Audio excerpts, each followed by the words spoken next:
All right, Mark and I here, we just did a video today. He has some scratches along his truck, and I just did a previous video where we sanded this out, the front door scratches. Now we're going to sand out the back door scratches. We wet sanded the front, and now we're going to go ahead and basically dry sand the rear. Show you guys a little bit different technique and how to address it. I'm a huge fan of wet sanding, but I'm also a huge fan of dry sanding. Reason being is wet sanding's nice. It cleans the paper, that kind of stuff. But dry sanding is quick. So there's a scratch here Mark's zooming in on. Kind of goes the length of the door.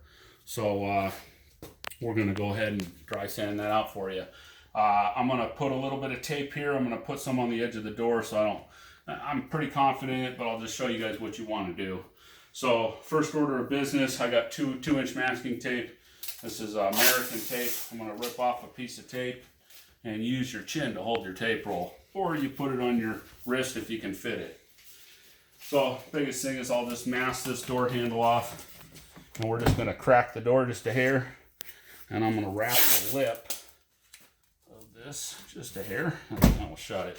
That way I'm confident, I've been doing it long enough, I don't worry about it, but I want to show you how you should do it.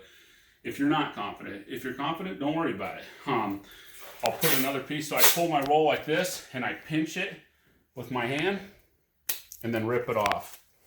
And then basically, I'll put a little bit of tape here. That way, if I hit it with my buffer, it's okay. So that's it. Product we're going to be using today is Mirka Polar Star 1200 grit. Beauty of sandpaper, and depending on the brand, anything over 600 you can use wet. So I could use this wet, although I'm going to use it dry, but you have the possibility to use this wet. I know some brands, I think even Sunlight, you can use it 320 grit wet. So maybe even down to 80, I don't know. I can't remember, but don't quote me on that, but I believe that's the case. Okay, so product I'm using today, Optimum No Rinse. And this basically, I have it here, and it's mixed 2 ounces per gallon is how I mix it. They call for 256-to-1, which is 1/2 ounce per gallon, but I quadruple it, and that's the way I like to do it. So here we go, quick shake, make sure the product's shook. It's very important, you want to make sure you shake things. So I'm going to go ahead and turn my headlight on. I also have a light here, an LED side light. Very important, because if you can't see it, you can't fix it. So I'm going to hit my headlight. I have a rechargeable Milwaukee. You can see the scratch right here. I'm going to go ahead and give this a nice squirt. Then I'm going to hit the sandpaper as well. I'll just go ahead and do this wet, just to show you guys. It's because it's kind of neat to be able to do it wet. So we're going to wet sand with the DA. So basically turn your air sander down low. One thing I probably forget is the fact that you don't want to just start the sander and jump into the panel. You want to lay it to the panel and then start the sander. So it looks like this. We're just going to go ahead and do the full length of the door. I could try to sand each individual scratch because it wasn't continuous. But we're going to go ahead and... Now this is 1200, so it's going to cut pretty fast. So I'm going to make a couple passes, and I want to go nice and slow. But that's about it for now. And I'm going to take a towel, and I should fold it in fours, but I'm not going to worry about it because I want to get it done fast. And you're going to want to blow on the panel or use an air blower. That'll help dry it faster. I'll use a fresh towel here. And basically, I just want to see, you can use an air blower, but you can see as it's drying off that we knocked it out. It's gone. There might be a little bit here, so I'm going to wipe this off and I'll just sand just a little bit. So I'm going to go give it a little squirt of water, and then I'm just going to give it a light sand. The one thing about dry sanding you have to watch out for, which is very important, is if this paper gets dirty, it'll leave what they call pigtails. So it'll show scratches in the clear coat like this. You want to constantly clean your paper. This is how I do it. I'll show you if you're dry sanding. So I have a Velcro paper. It's not a stick-it disc, it's a Velcro disc. I'll peel the paper off, and then put it back on the sander, and then I'll run it across my leg, or I'll run it across the microfiber.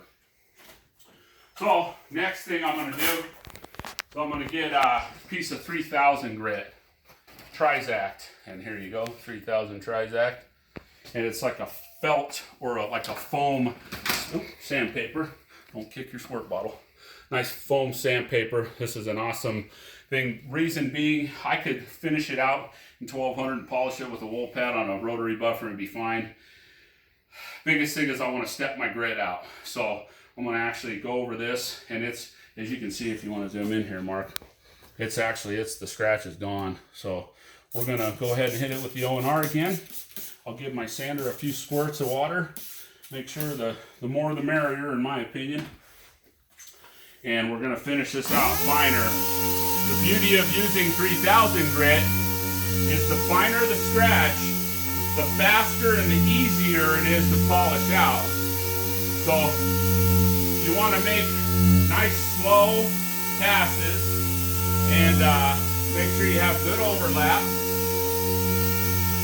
And basically, I've explained in some of my other videos, you want to go nice and slow. You want to drag that DA, so like there's a little bit of force behind it. So when I'm sanding, I pretend like there's a weight against it, so it's nice and slow. Versus moving like this. This would be fast. And you might want to do both, it just depends, but everything's a feel thing. So I'm going to go, I was sanding it horizontally, and now I'm going to sand it vertically. And you know, in my opinion, you want to have a nice style to the way you work. So there we go. I'm going to switch to 5000 grit. I'm not going to dry the panel off because I'm going to consistently keep it wet. A little bit more O&R. We're switching to 5000 Trizact. They also make an 8000, and my headlight's going out, but it's going to stay on for this video. So we'll go ahead and spray. Give it a nice liberal spraying with water.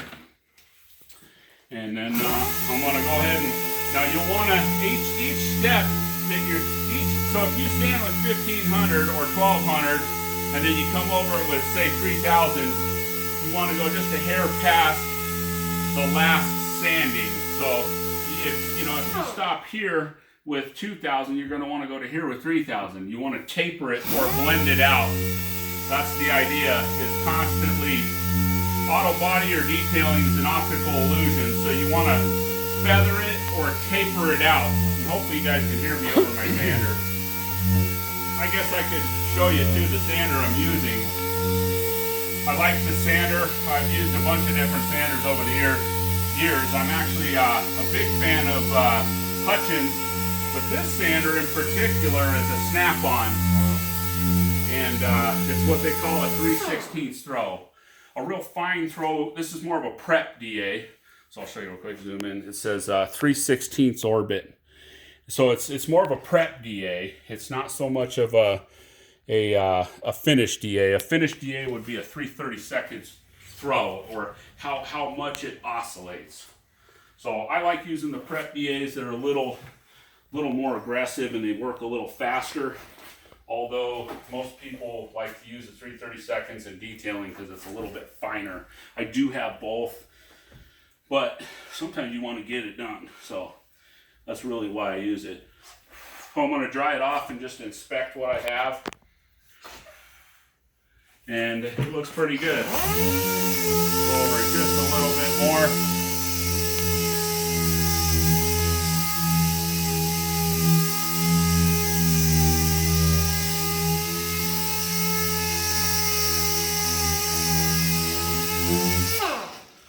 And so that's pretty much it. I'm a huge fan of these. I come from the auto body world. I'm a huge fan of dry sanding. It's really quick, especially if you want to get things knocked down fast. So nothing wrong with wet sand and nothing wrong with dry sand. It's whatever you prefer. You can combo the two. You can be a wet sand guy, a dry sand guy, but I prefer to kind of combo the two and do both. So the next video we'll do is how to polish this out. I'm going to use a rotary buffer and then finish it out with a root best. So thanks for watching. Hope you guys enjoyed this video.